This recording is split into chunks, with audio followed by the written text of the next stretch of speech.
Slick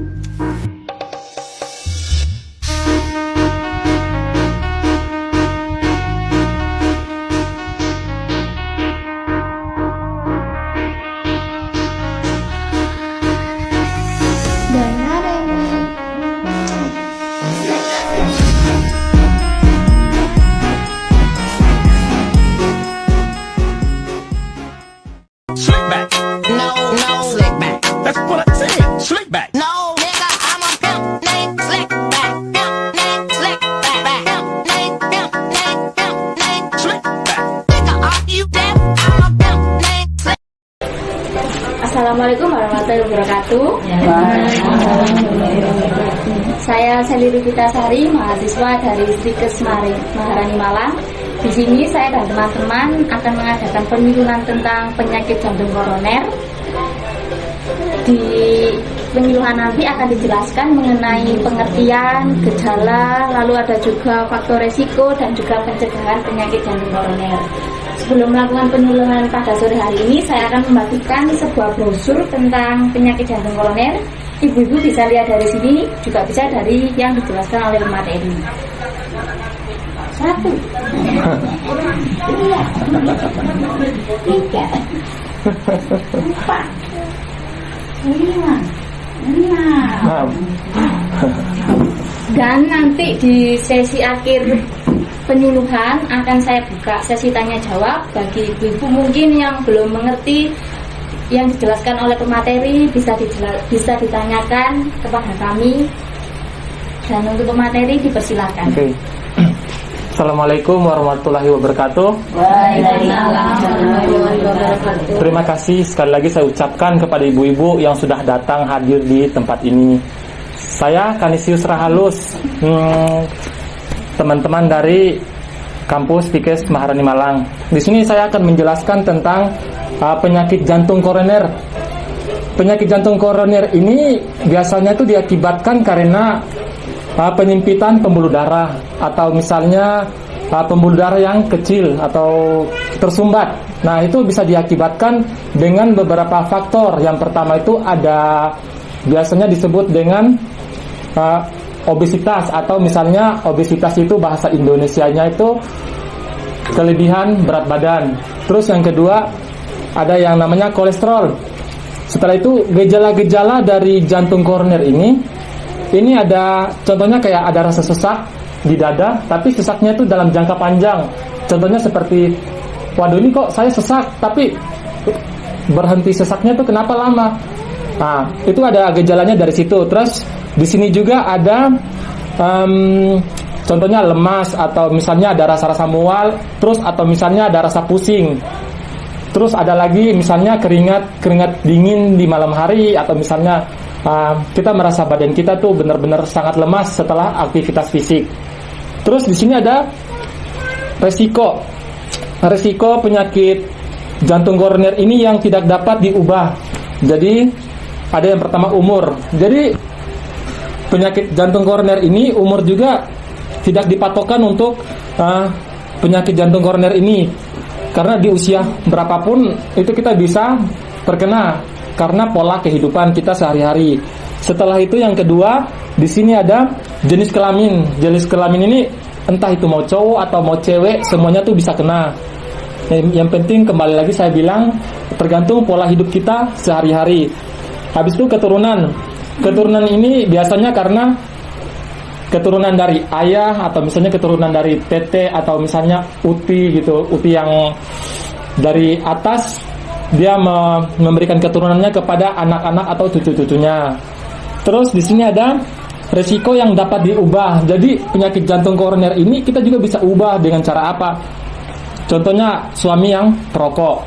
Suami perokok ini kita bisa mengurangi dengan apa? Dengan cara kita memberikan dia permen, atau misalnya kita melakukan hal-hal yang positif untuk menghindari pemikirannya dia tentang perokok gitu. Terus yang kedua, hipertensi. Hipertensi itu tekanan darah tinggi, itu kalau bahasa Indonesianya. Itu jadi kan untuk ibu-ibu kan sudah tahu, sudah pasti kenal ya dengan apa namanya istilahnya darah tinggi. Setelah itu ada diabetes, yaitu kencing manis. Ini juga bisa berpengaruh pada jantung koroner ini. Setelah itu di sini ada stres. Jadi ibu-ibu kalau misalnya di rumah jangan terlalu banyak pikiran. Entah ada sesuatu yang hal sekecil apapun, jangan kita terlalu banyak pikir karena nanti bisa mengakibatkan yang pertama darah tinggi tadi. Terus di sini ada obesitas. Tapi saya lihat-lihat ibu-ibu langsing semua ini. Jadi langsing, jadi aman. Jadi ya saya percaya semuanya pasti sehat-sehat ya. Nah, setelah itu di sini ada konsumsi alkohol dan saya juga yakin suami-suaminya pasti jauh dari alkohol. Setelah itu di sini ada kurangnya aktivitas fisik. Jadi kita itu setiap hari harus melakukan aktivitas fisik. Contohnya kita belanja dari sini ke toko atau dari sini ke becak, kita jalan kaki itu aktivitas fisik yang sudah lumayan. Nanti itu juga bisa berpengaruh untuk peredaran darah ya gitu. Terus di sini ada diet yang tidak sehat. Itu dalam arti kita sering makan goreng-gorengan. Nah, ibu-ibu perhatikan pola makan dalam arti jangan terlalu mengonsumsi gorengan yang berlebihan. Jangan gorengan-gorengan.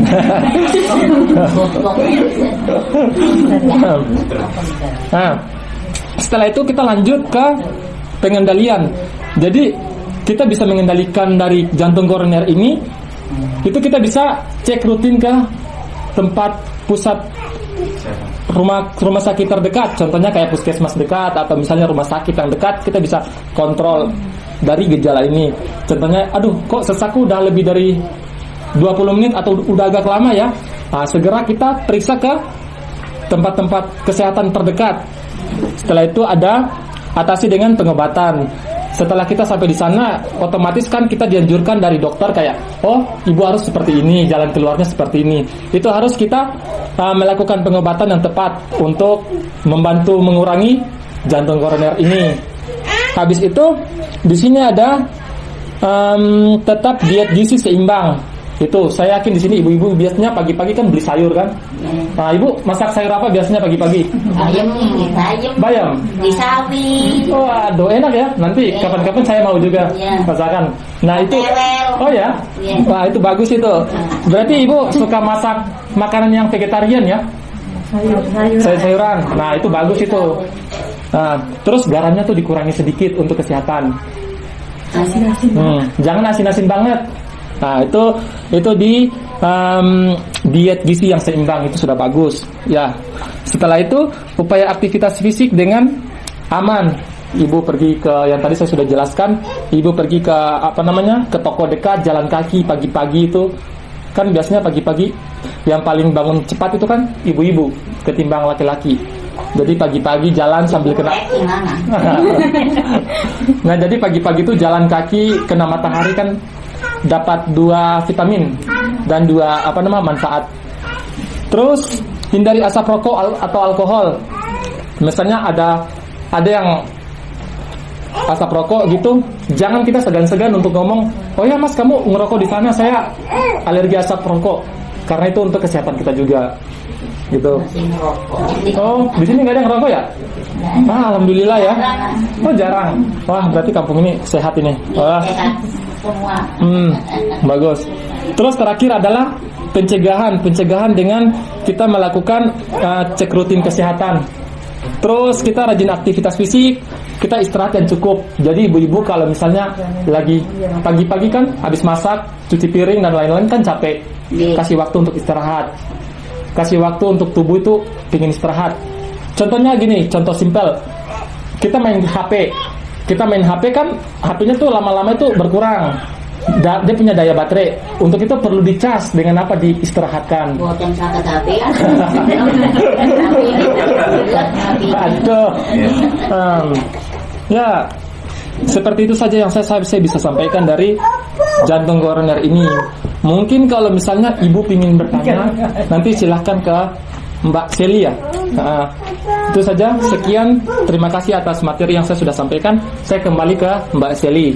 Terima kasih untuk materi pada penyuluhan sore hari ini. Sekarang saya akan buka sesi tanya jawab. Apabila dari ibu-ibu yang misalnya belum paham dengan apa yang dijelaskan oleh pemateri, bisa ditanyakan. Monggo ibu-ibu, silakan. Mau bertanya mungkin. Ibu mau tanya? Di sini kan ada kalimat diet sehat dengan kalori seimbang itu seperti apa dan Oh, baik. Dengan Ibu siapa? Lina. Ibu Lina. Baik. Pertanyaannya akan saya sambung dulu. Apabila dari Ibu ada pertanyaan lain, monggo. Mungkin Ibu bertanya, monggo. Lek digol sakit ngoten Ibu ya napa? Apa tuh bahasa Indonesia? Payu sri. Iki untuk jurisane iki. Lah masalah Nggak apa-apa. badan ini ta. Lutut sakit. Lututnya tinggi lho, lutut Oh. tinggi lho. Sakit? Iya. Mungkin Ibu udah periksa kayak kolesterol, tekanan darah, sampun. Jalan. Jadi Ibu mungkin lebih tingkatkan kayak jalan pagi, terus Iya. jemur di matahari pagi. Aduh, ya kok pereine ngulone. Oke, lungguh we. Dan dia lagi saya lungguh Lina. Laku terus capek. Capek. Monggo Ibu, apa ada pertanyaan lagi? Ada yang mungkin Ibu yang paling cantik ini sebelah. Istri yang paling cantik Ibu Sri. Oh enggak, silakan. Enggak tanya apa-apa. Oh, tanya. Tanya. Tanya, silakan. Tadi kan katanya olahraga apa? Jalan kaki dari rumah ke toko itu kan termasuk olahraga. Selain itu apa ada olahraga apa? Ada aktivitas fisik lain yang lebih ringan, misalkan untuk misal orang yang lebih nanti orang yang sudah Lanjut usia. Nah, gitu. Baik. Boleh. Dengan Ibu siapa? Ini Ibu Nining. Baik, pertanyaannya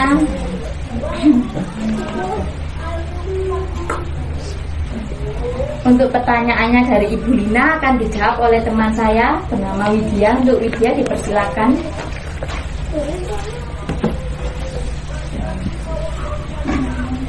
baik, mohon izin menjawab yaitu tadi pertanyaannya kan gizi diet sehat dengan kalori seimbang. Oh, Mohon izin menjawab untuk pertanyaan dari Ibu. Tadi kan ada kalimatnya diet sehat dengan kalori seimbang. Itu seperti apa contohnya? Contohnya diet sehat dengan kalori seimbang itu seperti Ibu mengurangi garam.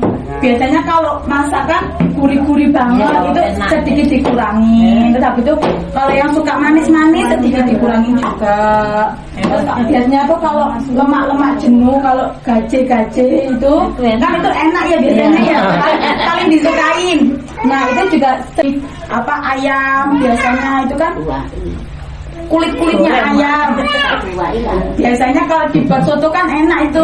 Nah itu sedikit boleh dikonsumsi tetapi sedikit saja, jangan berlebihan seperti itu. Apakah mau ditanyakan lagi Bu? Sudah. wah sudah. Terima kasih. Pertanyaan. Baik, terima kasih untuk Mbak Widya sudah menjawab pertanyaan dari Ibu Lina tadi ya.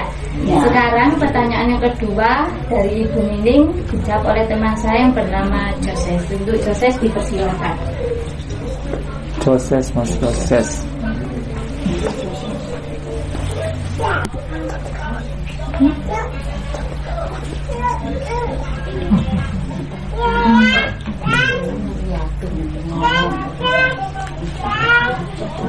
Lu ngomong apa? Mas Joses.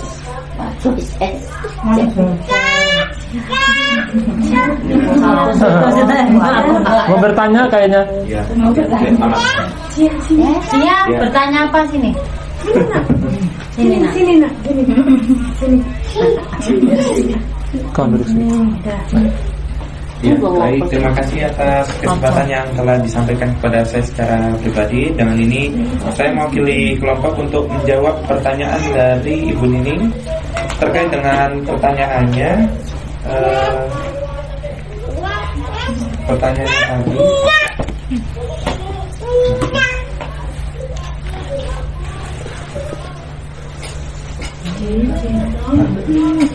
yang mana pertanyaannya tadi dijelaskan bahwa kalau jalan dari rumah ke warung itu kan sudah termasuk aktivitas fisik, termasuk ke toko belanja. Nah, apakah hal ini sudah masuk dalam olahraga? Jadi jawabannya sudah, tentu saja sudah. Tetapi dalam apalagi dalam faktor dalam pencegahan penyakit yang tadi telah disampaikan sebelumnya, bahwa ibu-ibu sudah bagus, sudah berjalan kaki bagus, terlebih mungkin yang rumahnya dekat dari rumah satu ke warung atau dari sini ke tempat lain. Nah, tentunya selain kegiatan tersebut bisa diimbangi juga dengan yang mana tadi dijelaskan dalam pengendaliannya ini. Nah, terlebih di poin pato ini, dalam poin U, yang mana di sini kan upayakan aktivitas fisik dan aman. Jadinya ya ibu-ibu mengupayakan aktivitas fisiknya dengan aman. Maksudnya dalam arti berjalan kaki juga nanti sambil, maksudnya dengan ritme jalannya itu kayak pelan kayak gitu, nggak usah terlalu cepat-cepat, dan juga seperti yang dijelaskan pemateri, ya santai gitu, nggak usah terlalu, iya, ya tidak usah terlalu banyak pikiran juga. Nah, yang mana kan ini kan bisa menyebabkan penyakit jantung koroner ini. Nah, terus kan tentu kan di sini kan seperti yang dijelaskan pemateri kan umur, jenis kelamin, keturunan ini kan memang ini faktor risiko yang tidak dapat diubah. Nah, itu kan sudah melekat gitu. Jadinya dalam konteks pertanyaan ini maksudnya beraktivitasnya yang disesuai dengan porsinya gitu. Jadinya nggak terlalu berlebihan. Ya, mungkin itu saja yang bisa saya sampaikan. Terima kasih. Saya kembalikan kepada Jadi terima kasih untuk Mas Joseph yang sudah menjawab pertanyaan dari Bu Nining. Ibu, apakah ada yang ditanyakan lagi? Monggo. Daun singkong itu apakah membuat darah tinggi, Mbak? Oh, daun singkong apakah membuat darah tinggi? Dengan ibu siapa? Bu Muji. Bu Muji. Oke. Baik, pertanyaannya saya tabung dulu nggih.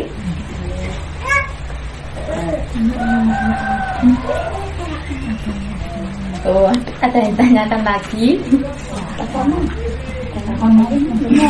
Waktu mawit balik saya Singgala tutup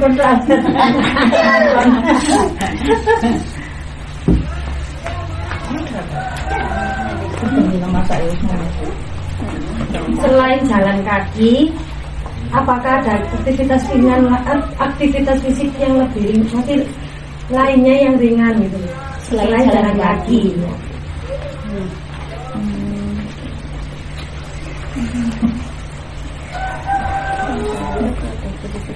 Ya, saya jawab. Sebentar jawab. Oh ya, saya tadi jawab sama ibu siapa yang tadi? Mujiati. Saya belum ada bukti ilmiah yang menunjukkan bahwa daun singkong itu meningkatkan meningkatkan darah tinggi. Karena kalau misalnya ada bukti ilmiah pasti akan kami sampaikan. Intinya kalau kita memakan sesuatu yang secara berlebihan itu otomatis tidak baik untuk kesehatan kita. Contoh gini, air putih air putih itu kan bagus untuk kesehatan. Tapi kalau kita konsumsi secara berlebihan itu bisa mengakibatkan dalam tubuh kita ini penuh dengan nanti kita bisa muntah. Jadi masih belum ada bukti ilmiah yang menunjukkan bahwa daun singkong itu dapat menyebabkan darah tinggi. Yang penting kita harus mengonsumsi secara seimbang.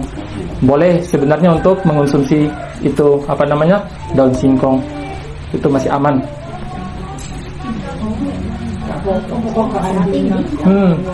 Iya, saya juga biasanya dengar seperti itu dalam misalnya di desa-desa, apalagi kan di desa-desa itu biasanya ada yang tanya kayak gini. Oh mas, ini darah tinggi nih karena makan daun singkong nih. Itu sebenarnya tidak, karena mungkin dia punya cara pengonsumsiannya terlalu berlebihan. Nah, betul, banyak pikiran. Nah, jadi ibu punya pertanyaan tuh bagus sekali, yang karena pertanyaan dari ibu tuh bisa ibu terapkan ke sehari-hari. Bagus itu, saya senang. Ini mumpung kami ada di sini, jadi ibu tanya aja senyamannya ibu. Nanti kan kalau sudah selesai kan nggak ada informasi timbal balik kan, jadi ibu bisa tanya saja. Nggak masalah ibu mau tanya 1, 2, 3 pertanyaan, nggak masalah. Mumpung kami masih di sini. Terus yang kedua tadi apa? Oh.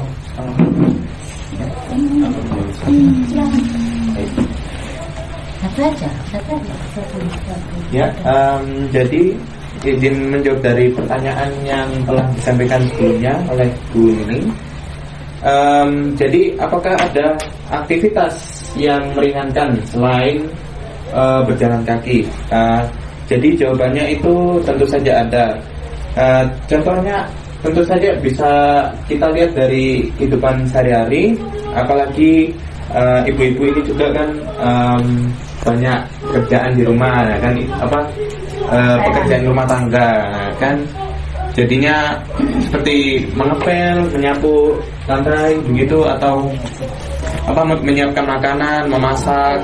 Nah, itu kan aktivitas seperti itu kan juga membutuhkan tenaga ekstra.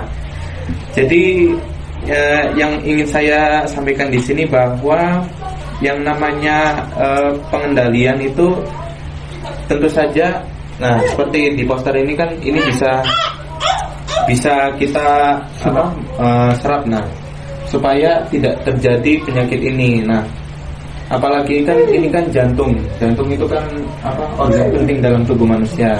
Nah jadinya untuk meringankan pekerjaan itu ya kerjanya aktivitas sehari-harinya dalam itu. Nah kalau bisa diporsir atau dikurangi, maksudnya mungkin menyapu lantainya itu misalnya, atau tugas rumahnya, tugas rumahan itu diatur di jam berapa nanti biar tenaga itu tidak terlalu terkuras untuk dalam satu jangka waktu yang sama begitu. Ya terima kasih. Terima kasih. Oh boleh, mau ditambahkan? Mungkin saya tambahkan sedikit baru. Terima kasih Bu Nining untuk pertanyaannya juga bagus. Yang sudah disampaikan sama saudara saya Mas Joses itu bagus, itu benar juga. Tapi kalau misalnya kita bangun pagi, jangan pelit-pelit dengan waktu. Dalam arti kayak biasanya kalau kita bangun pagi itu kan masih rebahan ya, tapi ini saran dari saya, dan saya juga sudah membaca di beberapa buku.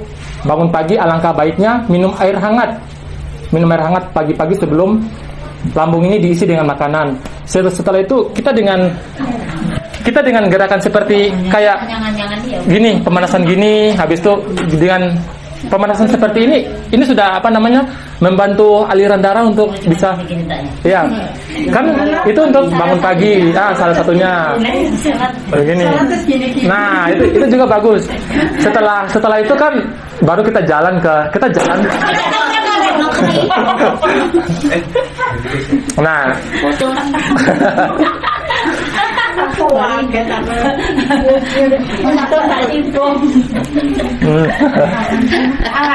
nah itu sudah dengan jalan kaki juga tuh, itu sudah termasuk dalam olahraga kecil-kecilan, tapi dia berpengaruh karena aliran darah itu bisa berjalan dengan baik. Nah saja, terima kasih. Ada lagi pertanyaan? Bagaimana Ibu? Apakah ada yang tanyakan lagi? Sudah. Baik, kalau tidak ada yang tanyakan, sekian pemaparan materi dari kami. Terima kasih untuk Ibu yang sudah bersedia datang pada sore hari ini. Mohon maaf mengganggu waktunya. Terima kasih juga sudah bersedia mendengarkan materi yang dijelaskan oleh pemateri. Dan di sini saya ada oleh-oleh. Ya, oleh-oleh.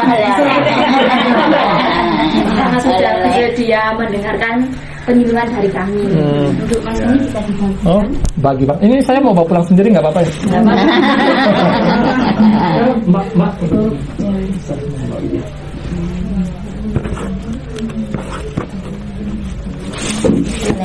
Alat tas ini. Alat tas. Kan alat tas ini. Ini tas ini. Makasih Mbak. Iya, sama-sama Ibu. Baik, sekian penyuluhan dari kami. Apabila kami ada salah kata, mohon dimaafkan. Saya akhiri. Wassalamualaikum warahmatullahi wabarakatuh. Waalaikumsalam warahmatullahi wabarakatuh.